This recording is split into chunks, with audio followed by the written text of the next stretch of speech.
बिस्मिल्लाहिर्रहमानिर्रहीम। अस्सलाम वालेकुम मेरे अजीज़ हमवतनों, मेरे भाइयों, मेरे बहनों, बच्चों।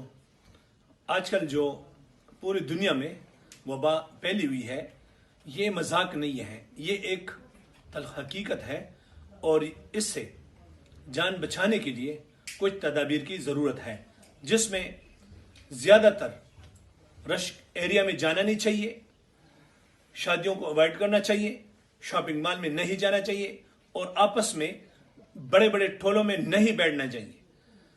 नमाज पढ़े, बेशक पढ़ ले, फौरन जाएं अपने घरों में। और ये जो रिक्वेस्ट है मेरी, सिर्फ 15 से 20 दिन तक अगर आप लोग करें तो इंशाअल्लाह ताला इसमें हम बच जाएंगे।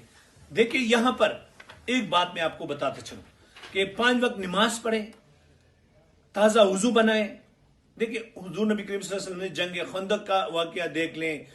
ये एक जंग है और पता नहीं ये कहां से शुरू हुआ है, लेकिन ये एक जंग है। इसमें आपको बचना जरूरी है, अपने कौम को बचाना जरूरी है। बेशक एक मेंबर पार्लियामेंट, मेरा फर्ज बनता है कि आप लोगों को मैं इन्फॉर्म करूं कि इससे बचाना जरूरी है। सुलह हुदैबिया आप देखें कि देखिए, हर वक्त पे मुसलमान पर जब भी मुश्किल वक्त आया हुआ है तो उससे बचने के लिए, उस मुश्किल हालात का मुकाबला करने के लिए वहां पर कुछ तदाबीर इख्तियार किए गए हैं। तो लिहाजा मेरी